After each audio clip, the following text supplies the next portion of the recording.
Well, hello everyone. It is Karen Ann Harlos with another episode of Jurassic Dictionary, which I know have not come as often as I would like, but things have been pretty busy. But here we examine a dying, dead, or just plain interesting, unusual word. I wanted to every other week, but yeah, it hasn't been. But we're here now, and that's what matters. So it's even better if these words have a cool historical spin. Now, I am much better known for my political commentary, but as I like to say, my lost calling is definitely history. So what is the word for today?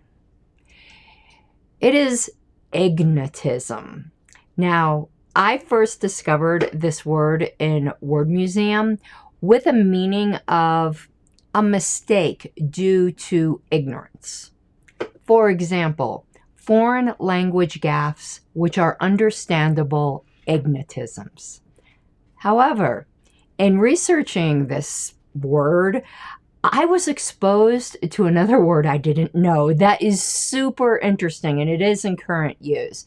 And it's ignosticism, not agnosticism, ignosticism, which is basically the philosophical position that the question, does God exist, is meaningless until a clear, coherent, and unambiguous definition of God is provided.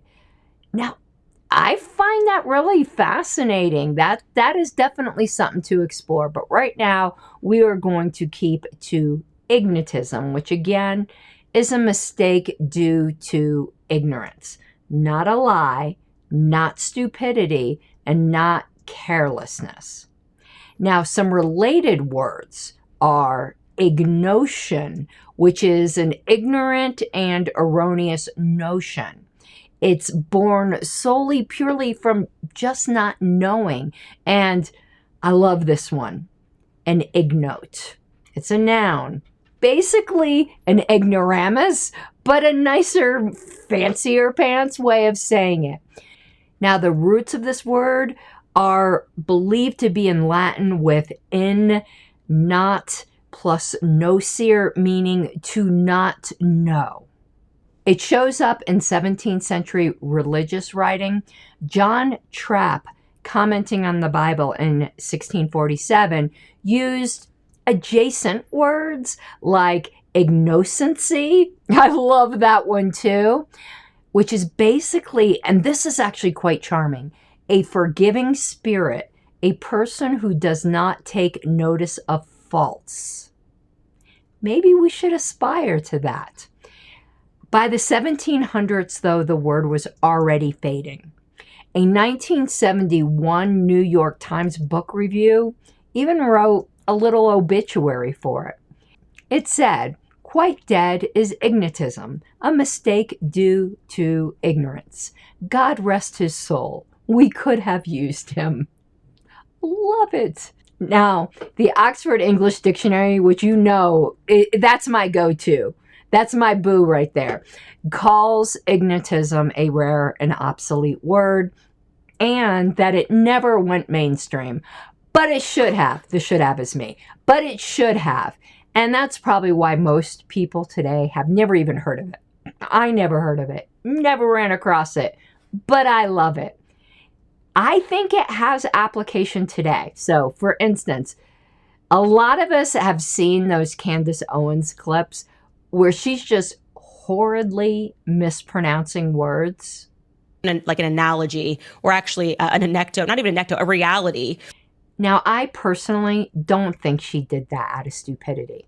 I think she is using words that she's accustomed to only seeing in print. And I do that all the time too. I fess up to it on my Pink Flame of Liberty show quite frequently.